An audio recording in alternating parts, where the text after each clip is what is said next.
हाय friends, मैं Chandu Baig my YouTube channel Guru Mantra top 50 में आपका स्वागत करता हूं। दोस्त, आज का हमारा टॉपिक है कोशिका। कोशिका की हमने 4 क्लासों को कंप्लीट कर लिया है। आज हम कोशिका की 5वीं क्लास करेंगे और 5वीं क्लास में हम नए कोशिकांगों के बारे में पढ़ेंगे। हमने फर्स्ट क्लास में बेसिक को समझा था, बाकी शेष 3 क्लासों में हमने कुछ कोशिकांगों के बारे में पढ़ा था। दोस्त, हमारे कुछ कोशिकांग और बचे जो कि आज की वीडियो में हम कंप्लीट करने वाले हैं। ठीक है दोस्त, तो आज हम 3 कोशिकांग पढ़ेंगे। पहला पढ़ेंगे हम अंतःप्रद्रपी जालिका, जिसे हम बोलते हैं एंडोप्लाज्म रेटिकुलम। दूसरा पढ़ेंगे हम राइबोसोम, ठीक है, जिसे हम प्रोटीन की फैक्ट्री बोलते हैं। तीसरा पढ़ेंगे हम रिक्तिका, ठीक है दोस्त, जिसे हम रसदानी बोलते हैं। तो देखो दोस्त, आपका पहला कोशिकांग है अंतःप्रद्रपी जालिका।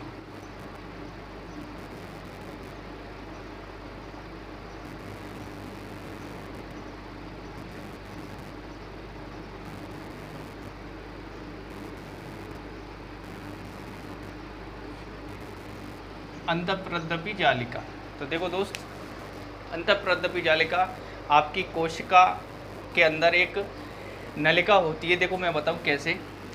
देखो, आपकी जो कोशिका होती है, मान के चलो ये आपकी जंतु कोशिका है दोस्त, जंतु कोशिका है, ठीक है। अब जंतु कोशिका के बीच में क्या होता है आपका केंद्रक, और केंद्रक कैसा होता है दोस्त,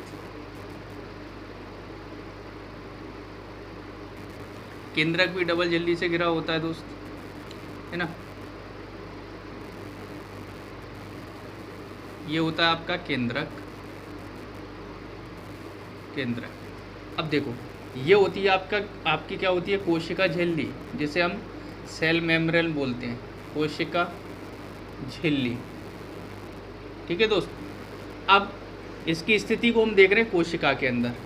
देखो, केंद्रक से कोशिका द्रव्य तक, केंद्रक से कोशिका झिल्ली तक फैला हुआ जो नलिका होती है, केंद्रक झिल्ली से कोशिका झिल्ली तक फैली हुई नलिका को हम क्या बोलते हैं, अंतःप्रद्रपी जालिका बोलते हैं दोस्त, ठीक है।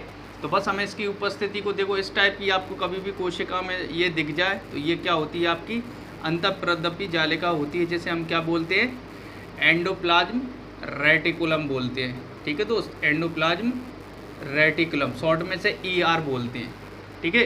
तो हमें इसकी उपस्थिति को सर्वप्रथम कितना बताना है आपको, अंतःप्रद्रपी जालिका एक आपका कोशिका अंग है जो कि कोशिका के अंदर केंद्रक झिल्ली से कोशिका झिल्ली तक फैली हुई दोहरी झिल्ली होती है, ठीक है। ये किसकी बनी होती है दोस्त, लिपोप्रोटीन की बनी होती है। तो हम लिख सकते हैं इसके बारे में दोस्त, यह कोशिकांग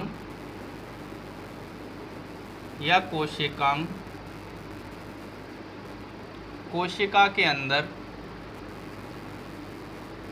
कोशिका के अंदर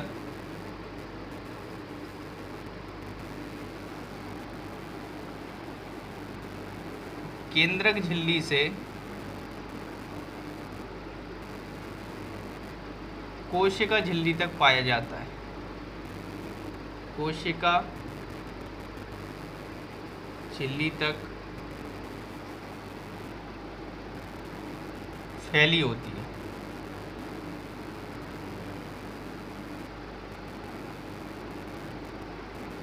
यह दोहरी झिल्ली लिपोप्रोटीन की बनी होती है, लिपोप्रोटीन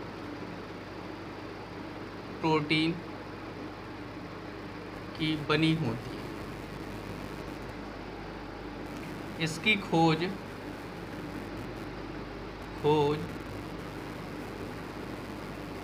ER पोर्टर ने की थी,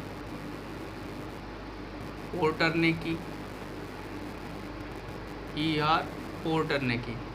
तीसरा पॉइंट हम इसमें याद रखेंगे, इन नलिकाओं के अंदर, ये जो नलिका है ना दोस्त, केंद्रक झिल्ली से कोशिका झिल्ली तक ये जो नलिका होती है, इन नलिकाओं के अंदर आपके खनिज पदार्थ, प्रोटीन, शर्करा, एंजाइम, इन सब का क्या होता है, परिवहन होता है, ठीक है। तो लिख सकते हैं हम ER की झिल्लियों में झिल्लियों में या नलिकाओं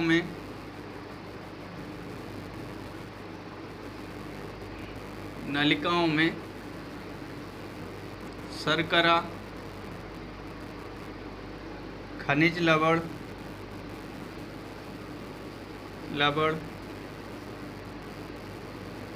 प्रोटीन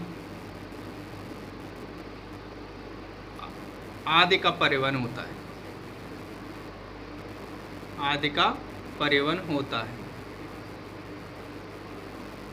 तो देखो, यह परिवहन होता है इनके द्वारा, इन नलिकाओं के द्वारा, तो हम बोल सकते हैं अंतःप्रद्रव्य जालिका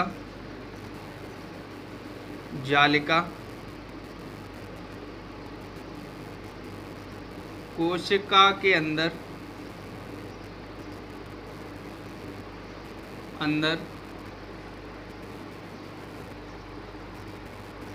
परिवहन तंत्र का निर्माण करती है।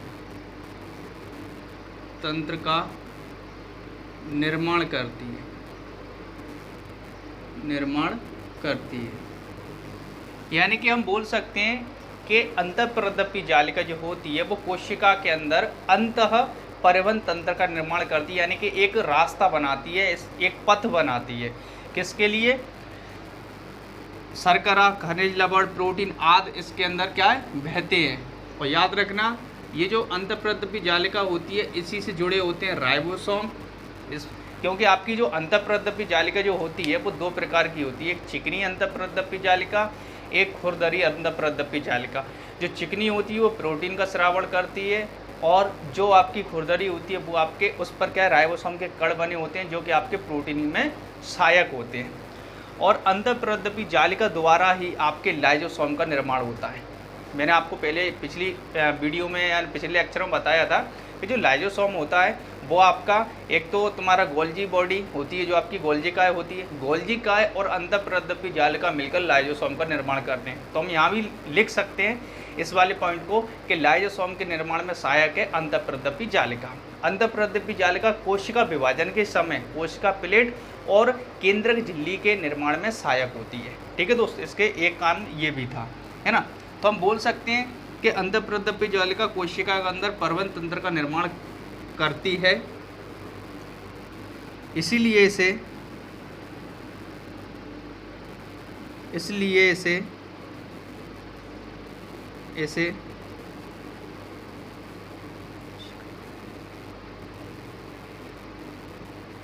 कोशिका का अंतःकंकाल कहा जाता है।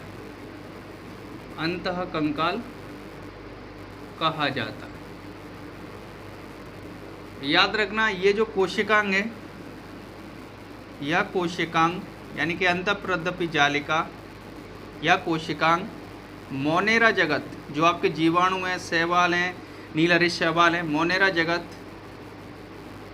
व आरबीसी में नहीं पाया जाता है।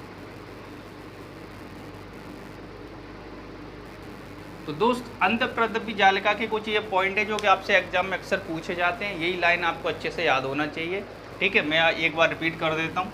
अंतःप्रद्रव्य जालिका एंडोप्लाज्म रेटिकुलम, इसकी स्थिति आपको पता है कोशिका में कहाँ होती है। जब भी आप कोशिका का चित्र देखोगे आप अपने आप बता दोगे ये अंतःप्रद्रव्य जालिका है। ठीक है दोस्त, यह कोशिकांग कोशिका के अंदर केंद्रक झिल्ली से कोशिका झिल्ली तक फैली होती है, ये इसकी स्थिति है। यह दोहरी झिल्ली लिपिड प्रोटीन की बनी होती है। इसकी खोज ईआर पोर्टर, अगर ऑप्शन में कभी दोस्त ईआर पोर्टर ना आए तो आपको मैं बोल देता हूँ, आप लिख लेना गार्नियर, आपको ऑप्शन में मिल जाएगा। अगर ऑप्शन में गार्नियर नहीं है तो आपका ईआर पोर्टर तो इसका करेक्ट आंसर है। ठीक है दोस्त, अंतःप्रद्रव्य जालिका की झिल्लियों या नलियों में से या नलिकाओं में से शर्करा, खनिज लवण और प्रोटीन आदि का परिवहन होता है। अंतःप्रद्रव्य जालिका कोशिका के अंदर परिवहन तंत्र का निर्माण करती है, कोशिका के अंदर परिवहन तंत्र का निर्माण करती है, इसलिए इसे कोशिका का अंतःकंकाल कहा जाता है। यह कोशिकांग मोनेरा जगत व आरबीसी में नहीं पाया जाता है, बाकी शेष सभी समस्त जीवों की कोशिका के अंदर यह कोशिकांग उपस्थित होता है। ठीक है दोस्त, तो अपना ये कंप्लीट हो गया। अब आपकी जो अंतःप्रद्रव्य जालिका है वो 2 प्रकार की है और दोनों में केवल 2-2 बातें लिखनी है और क्लियर करना है, आपका ये कोशिकांग हो जाएगा। फिर हम पढ़ेंगे अपना राइबोसोम। ठीक है दोस्त, आप स्क्रीनशॉट करो। नेक्स्ट करते हैं हम। देखो अब हम करते हैं अंतःप्रद्रव्य जालिका के प्रकार।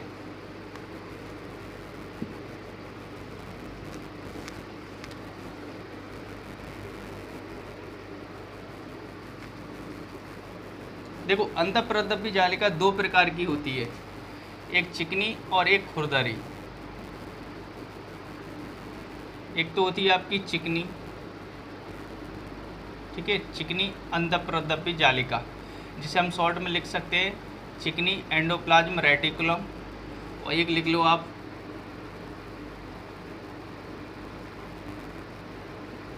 खुरदरी एंडोप्लाज्म रेटिकुलम अंतःप्रद्रव्य जालिका। तो देखो इसमें हम लिखें या अंतःप्रद्रव्य जालिका या अंतःप्रद्रव्य जालिका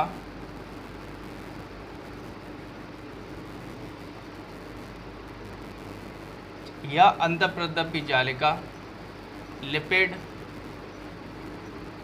लिपिड का स्राव करती है, स्राव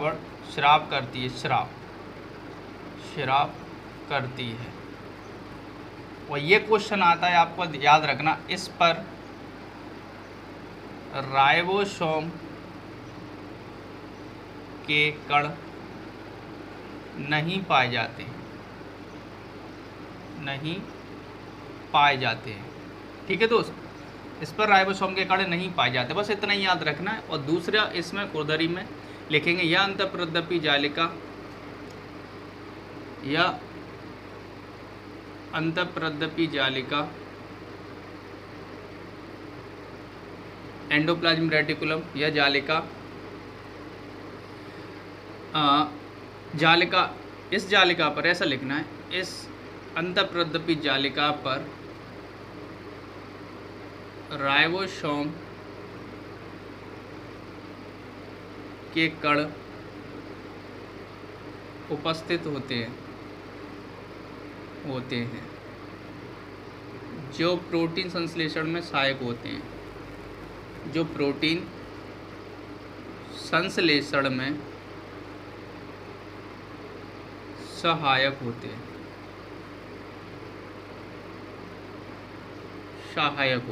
ठीक है दोस्त, इसमें एक पॉइंट और लिखना है बस, या जालिका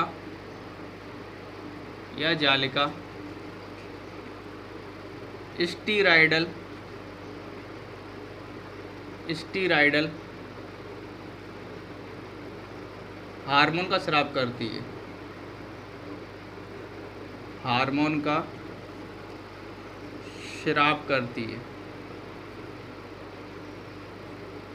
ठीक है। देखो आपको ऑप्शन में ऐसे आता है कि राइबोसोम का निर्माण करती है। ऑप्शन में आपको खुरदरी अंतःप्रद्रव्य जालिका, चिकनी अंतःप्रद्रव्य जालिका और 2 कोशिकांग आपको और दे देगा। तो आपका करेक्ट आंसर क्या होगा? खुरदरी अंतःप्रद्रव्य जालिका पर राइबोसोम के कण उपस्थित होते हैं, इसलिए आप क्या बोल सकते हो, प्रोटीन संश्लेषण में सहायक होते हैं ये दोस्त। तो आप बोल सकते हो कि खुरदरी अंतःप्रद्रव्य जालिका पर क्या होते हैं, राइबोसोम के कण पाए जाते हैं। तो दोस्त आपका अंतःप्रद्रव्य जालिका से इतना ही था कुछ। इसके बाद से हम पढ़ते हैं राइबोसोम। इसका स्क्रीनशॉट करो।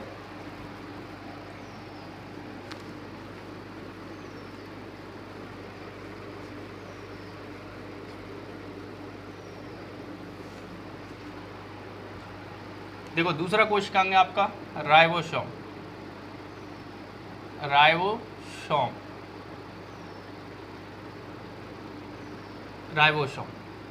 देखो यह झिल्ली रहित कोशिकांग है, झिल्ली रहित सूक्ष्म कोशिकांग है,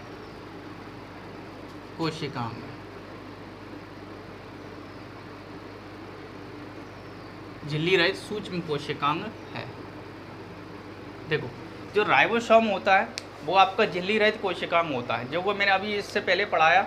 अंतःप्रद्रव्य जालिका जो एंडोप्लाज्म रेटिकुलम में दोस्त, वो कैसी थी, मैंने आपको बताया था दोहरी झिल्ली की थी, और ये कैसी आपकी एकल झिल्ली, यानी कि कोई झिल्ली नहीं है। जैसे कि रिक्त का जो एकल झिल्ली की बनी होती है, अंतःप्रदपी जालिका दोहरी झिल्ली की है, कोश से आपका जो केंद्रक भी पढ़ा था हमने, माइक्रोकॉन्ड्रिया भी पढ़ा था, ये सब दोहरी झिल्ली के हैं। अब ये वाला जो कोशिकांग है ये झिल्ली रहित है। आपको मैंने और पहले भी पढ़ाया था, एक कोशिकांग और है जो कि आपका झिल्ली रहित है। वो कौन सा कोशिकांग है? वो आपका केंद्र का भी आपकी झिल्ली नहीं होती उस पर। ठीक है दोस्त, तो हम क्या बोल सकते हैं, यह झिल्ली रहित सूक्ष्म कोशिकांग है। देखो अब ये सूक्ष्म लगा, इसके फायदे बताऊं मैं आपको, ये एग्जाम में पूछा गया है, आपसे बोला यह कोशिकांग सूक्ष्म कोशिकांग है। तो मैं आपको बता देता हूं कि जंतु कोशिकांग में सबसे छोटा जो कोशिकांग है वो आपका राइबोसोम है, और सबसे बड़ा जो कोशिकांग है वो आपका केंद्रक है, न्यूक्लियस, मैंने आपको बताया भी था। तो आपके दो कोशिकांग कैसे हुए? जंतु कोशिकांग, सबसे बड़ा कोशिकांग कौन सा है? केंद्रक। यही क्वेश्चन बनता है आपका। सबसे छोटा कौन सा होगा? राइबोसोम हो गया। दूसरा क्वेश्चन आपको मैं बताऊं, पादप कोशिकांग में जो पादप कोशिका होती है उसमें सबसे बड़ा कोशिकांग जो होता है वो होता है आपका लवक, और सबसे छोटा जो कोशिकांग होता है वो होता है आपका स्फेरोसोम, जो कि मैं अभी आपको इन कोशिकांगों के बाद पढ़ाऊंगा। लवक, प्लास्टेड बोलते हैं जैसे, और दूसरा जो आपका स्फेरोसोम। तो जंतु कोशिकांग में सबसे बड़ा कौन सा हो गया? लवक, और छोटा कौन सा हो गया? स्फेरोसोम। ठीक है दोस्त, लेकिन आपसे व्यापक में क्वेश्चन पूछा गया था कि निम्न में से सबसे छोटा सूक्ष्म कोशिकांग है। ऑप्शन में आपका स्फेरोसोम भी था और राइबोसोम था। अब आप कौन सा करेक्ट आंसर करोगे? तो दोस्त इसका जो करेक्ट आंसर होगा वो होगा आपका स्फेरोसोम। वो क्यों होगा? वो आपका राइबोसोम से भी स्मॉल है, छोटा है। और रीज़न ये था, आपसे क्वेश्चन में ये नहीं पूछा गया था कि सबसे छोटा जंतु कोशिकांग में सबसे छोटा कोशिकांग कौन सा है, या पादप कोशिकांग में सबसे छोटा कोशिकांग क्या है। ऐसा बोलता तो हम सेपरेट आंसर कर देते। जब कुछ नहीं पूछता और ऑप्शन में दोनों होते हैं तो आपका जो करेक्ट आंसर होगा दोस्त स्फेरोसोम होगा। ठीक है दोस्त, तो अभी फ़िलहाल मैंने क्या बोला, यह झिल्ली रहित सूक्ष्म कोशिकांग है। यह जंतु कोशिका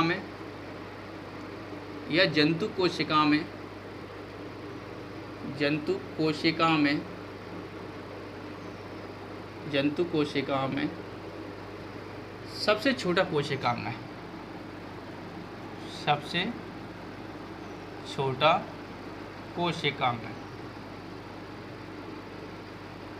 सबसे छोटा कोशिकांग है। अब देखो इसकी खोज कब और किसने की? देखो इसकी खोज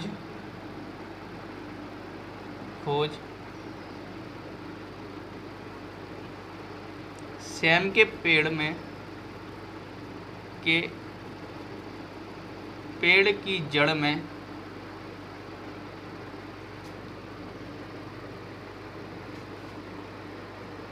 रॉबिन्सन व ब्राउन ने की तथा जंतु कोश, देखो ये सेम जो आप खाते हो सेम, तो सेम के पेड़ यानी कि, तो ये पादप हो गया, यानी कि पादप कोशिकाओं में सर्वप्रथम खोजा गया था। ये कोशिकाओं किसने खोजा? रॉबिन्सन व ब्राउन ने। तथा जंतु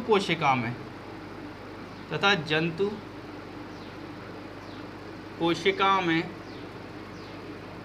पेलार्डे ने खोजा। किसने खोजा जंतु कोशिका में? पेलार्डे ने इसको खोजा। ठीक है दोस्त, अब देखो यह कोशिकांग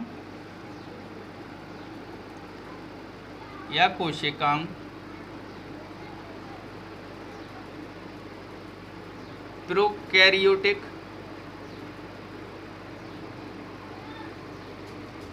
व यूकैरियोटिक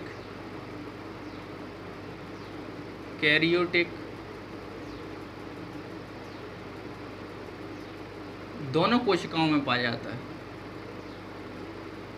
दोनों कोशिका में पाया जाता है।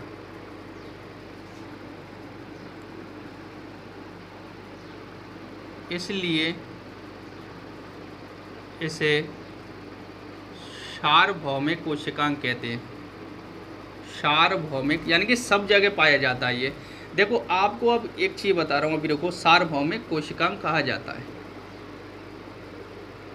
कोशिकांग कहा जाता है।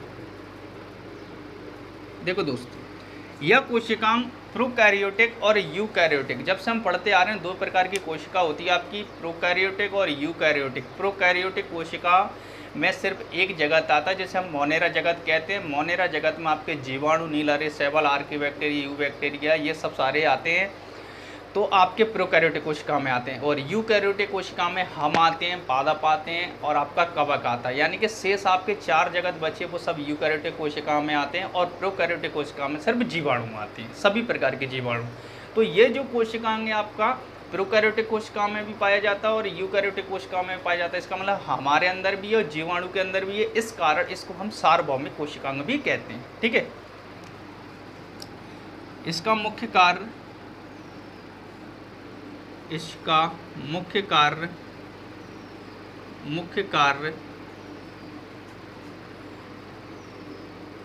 प्रोटीन संश्लेषण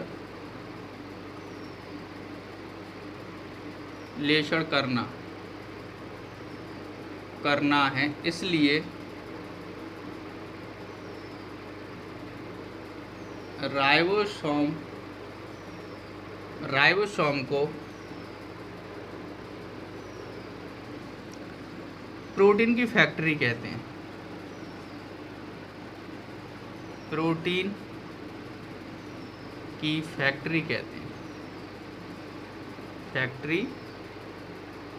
हैं। ठीक है दोस्त, तो ये सारी चीज़ें हमें लिख ली और लिख सकते हैं हम। इसकी आकृति डमरू आकार की होती है, डमरू आकार की होती है। ठीक है दोस्त, राइबोसोम के अध्ययन के लिए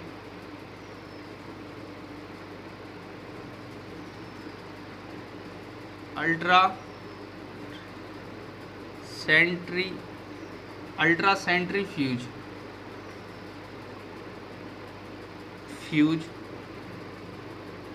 यंत्र का प्रयोग किया जाता है।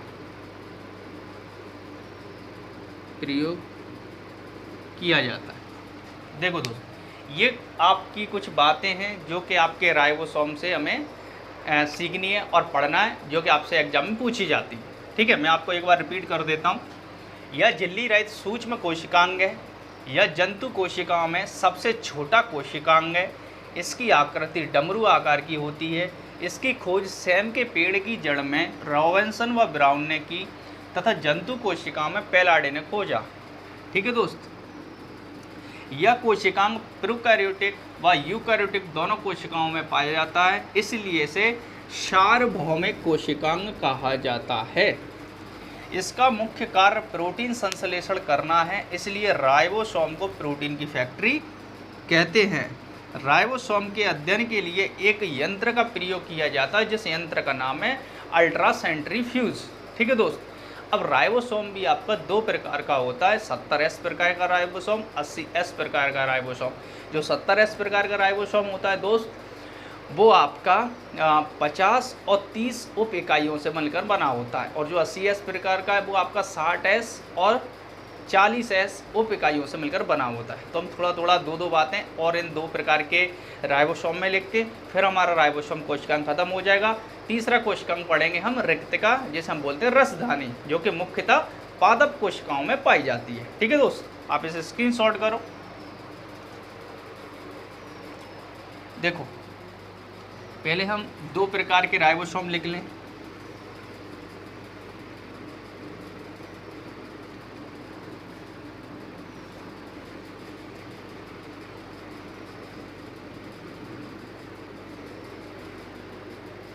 देखो दोस्त, 2 प्रकार का राइबोसोम होता है। एक तो होता है आपका 70S, ये सब क्या है 70 वगैरह मैं सब बताऊँ, 70S प्रकार के राइबोसोम। और एक जो होते हैं वो होते हैं एस प्रकार के राइबोसोम। आपसे यही पूछ लिया जाएगा राइबोसोम कितने प्रकार के होते हैं, 70 एस प्रकार के, 80 एस प्रकार के, 70 व 80 एस प्रकार के, इनमें से कोई नहीं, 4 ऑप्शन हो गए। ठीक है दोस्त, तो देखो 70 एस प्रकार के राइबोसोम होते हैं। आपसे ये क्वेश्चन पूछा जाता है, जितना गहराई में नहीं जाता लेकिन मैं बता देता हूँ। ये 2 उप इकाइयों से आप सोचोगे, देखो ये जो होता है आपका 50 एस और 30 एस, आप सोचोगे आप 50 30 तो 80 हो रहा है, ये तो 70 है, लेकिन यही तो इसका आंसर है। आपको जब ऑप्शन में आता है ना तो आप तो जोड़ के देखोगे कि 70 कहाँ हो रहा है, वही आपका गलत हो जाएगा। याद रखना, ये आपका 50 एस और 30 एस उप इकाइयों से मिलकर बना होता है, उप इकाइयों से मिलकर बना होता है। ठीक है दोस्त, ये जो होता है आपका, ये जो है आपका, ये आपका बना होता है 60 एस और 40 एस उप इकाइयों से मिलकर बना होता है। उप इकाई से मिलकर बना होता है। ठीक है दोस्त, तो ये क्वेश्चन तो ये आता है आपका कि कितनी इकाइयों से मिलकर बना होता है। और इसके साथ साथ आप देखो 70 इस प्रकार का जो राइबोसोम होता है, मैं उदाहरण लिखूँ इसमें दोस्त, तो ये रहता है मूलतः, तो आप लिख सकते हो मुख्यतः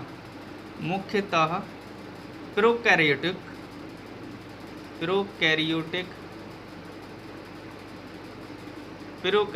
कोशिका में पाया जाता है। ये मुख्यतः प्रोकैरियोटिक कोशिका में पाया जाता है, जैसे कि जीवाणु, मोनेरा जगत, आप लिख सकते हो जीवाणु, मोनेरा जगत में कैसा पाया जाता है, प्रोकैरियोटिक कोशिका में पाया जाता है 70 इस प्रकार का। लेकिन एक अपवाद के रूप में लिख लेना दोस्त, अपवाद आपका जो माइक्रोकॉन्ड्रिया मैंने आपको लिखाया था, जिसे हम सूत्र कणिका बोलते हैं दोस्त, सूत्र कणिका माइक्रोकॉन्ड्रिया, इसमें 70 इस प्रकार का राइबोसोम पाया, जबकि सूत्र कणिका जो आपका कोशिकांग है वो आपका एक यूकैरियोटिक कोशिकाओं में पाए जाने वाला कोशिकांग है, लेकिन वो थोड़ा इधर आ जाता है। किस कारण? क्योंकि सूत्र कणिका में आपका 70 इस प्रकार का राइबोसोम पाया जाता है। बाकी अगर इधर लिखा जाए उदाहरण में दोस्त, तो इधर आपका पूरे पादप जगत में, पूरा कवक जगत में, पूरा जंतु जगत में, और आप लिख सकते हो यूकैरियोटिक कोशिकाओं में पाया जाता है, यूकैरियोटिक कोशिकाओं में पाया जाता है। ठीक है, अब यहाँ अगर आपसे अगर पूछ ले कि ये एस क्या है, तो ये आपकी श्वेत वर्ग इकाई है, जिससे राइबोसोम की अवसादन गति को मापा जाता है, अवसादन गति को मापा जाता है। ठीक है दोस्त, एस यहाँ क्या है, श्वेत वर्ग इकाई है, जिससे राइबोसोम की अवसादन गति को मापा जाता है। और आपसे बस ये याद रखना है, राइबोसोम कितने प्रकार के होते हैं, 2 प्रकार के होते हैं, एक 70 एस प्रकार का होता है, एक 80 एस प्रकार का होता है, और दोनों कितनी कितनी उप इकाइयों से मिलकर बने होते हैं, ये क्वेश्चन पूछा जाएगा बस। और आपसे ये यंत्र बता दिए मैंने आपको, अल्ट्रासेंट्रीफ्यूज जो है राइबोसोम की जो अध्ययन के लिए यंत्र यूज किया जाता है वो कौन सा, अल्ट्रासेंट्रीफ्यूज है। ठीक है दोस्त, आपका राइबोसोम कंप्लीट हो गया दोस्त, स्क्रीनशॉट करो, फिर हम पढ़ते हैं रिक्तिका।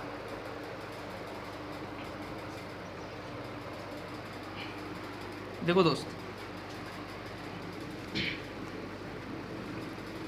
बिना टाइम वेस्ट किए पढ़ेंगे हम अपना अगला कोशिकांग। देखो दोस्त, अब आपका रसधानी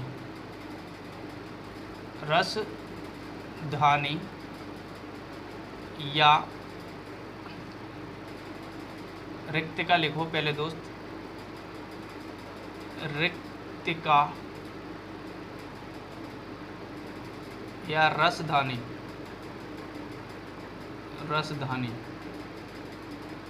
देखो ये रिक्तिका रसधानी क्या होती है, इसके बारे में आप थोड़ा सा जान लो।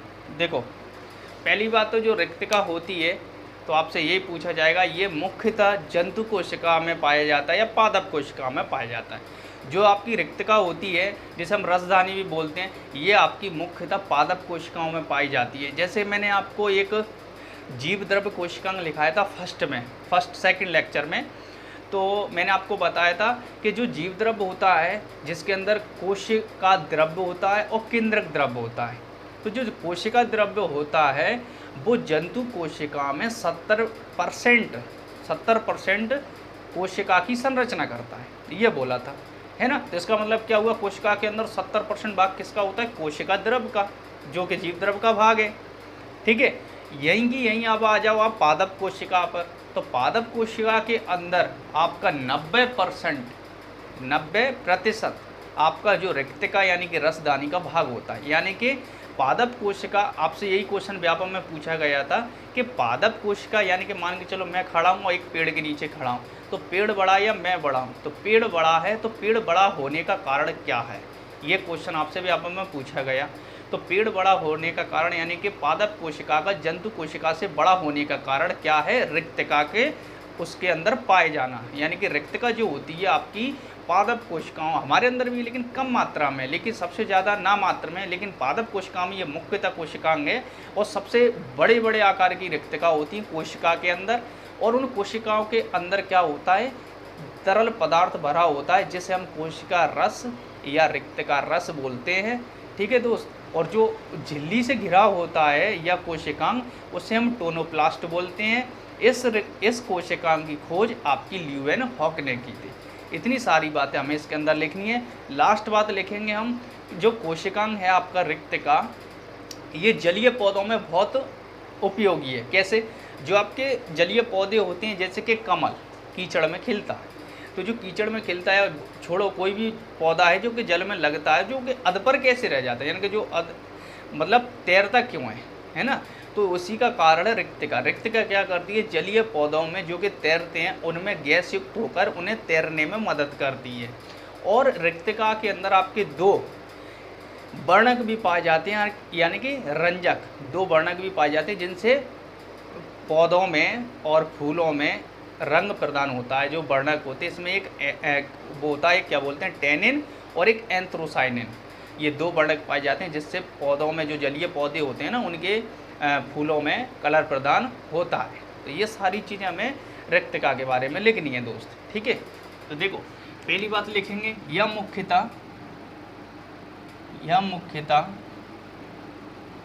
मुख्यतः पादप कोशिकाओं में पाई जाती है। पादप कोशिकाओं में पाई जाती है। कोशिकाओं में पाई जाती है।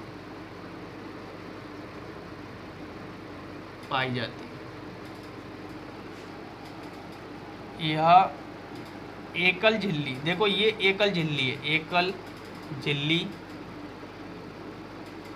से घिरी टोनोप्लास्ट। उस एकल झिल्ली को क्या बोलते हैं? टोनोप्लास्ट।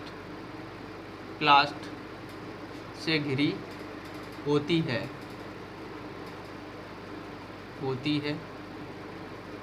जिसके अंदर तरल पदार्थ भरा होता है। तरल पदार्थ भरा होता है जिसे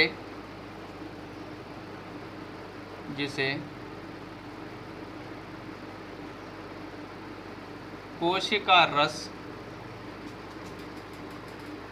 या रिक्तिका रस कहा जाता है। रिक्तिका रस कहा जाता है।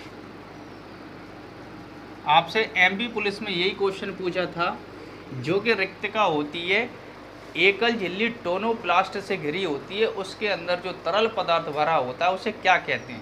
तो ऑप्शन में था कोशिका रस, और भी अन्य ऑप्शन थे, तो कोशिका रस उसका करेक्ट आंसर था। तो आप कोशिका रस या रिक्तिका रस इसका आंसर दे सकते हैं। ठीक है दोस्त। इसकी खोज ल्यूवेनहॉक ने की।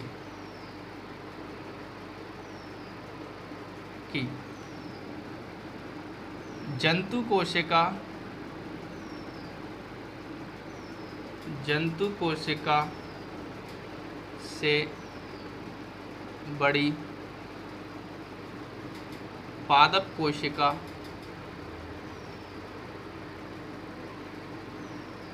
होने का कारण रिक्तिका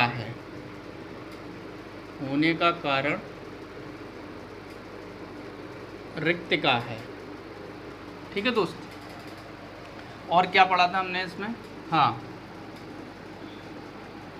या अवशिष्ट पदार्थों का संचय करती है, या अवशिष्ट पदार्थों का संचय करती है, अवशिष्ट पदार्थों का संचय करती है, संचय करती है।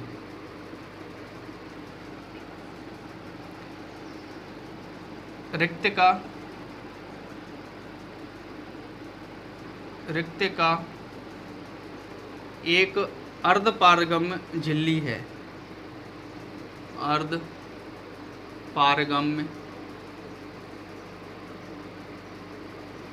पारगम्य झिल्ली है। इसे विभेदनात्मक झिल्ली भी कहा जाता है, विभेदनात्मक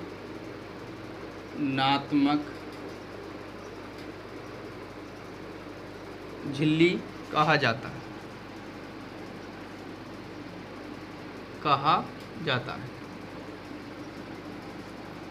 या पादप कोशिका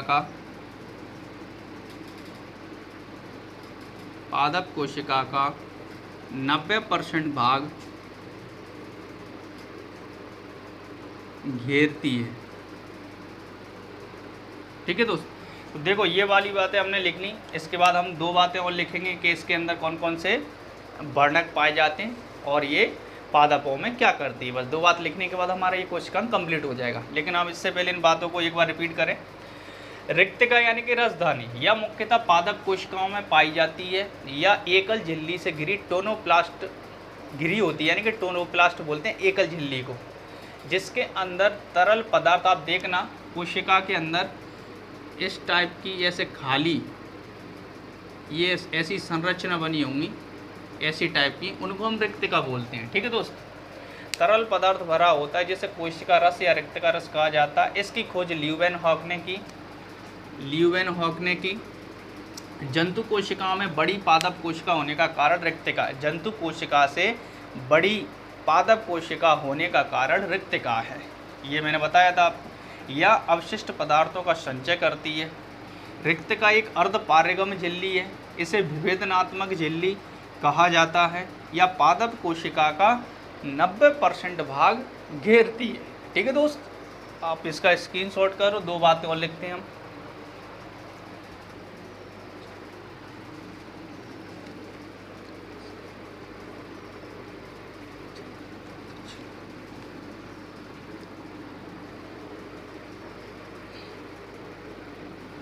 देखो, रिक्तिका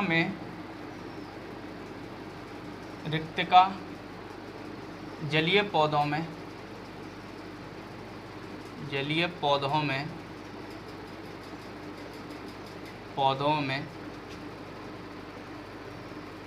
गैस युक्त होकर उन्हें तैरने में मदद करती है।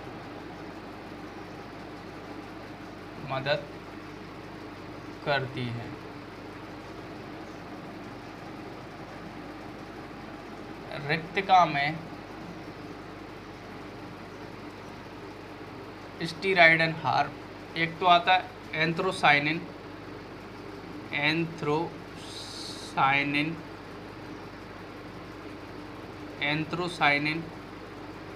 व टेनिन। एंथ्रोसाइनिन व टेनिन दो प्रकार के वर्णक पाए जाते हैं या रंजक वर्णक पाए जाते हैं जो पादपों में आकर्षक रंग देते हैं, आकर्षक रंग प्रदान करते हैं।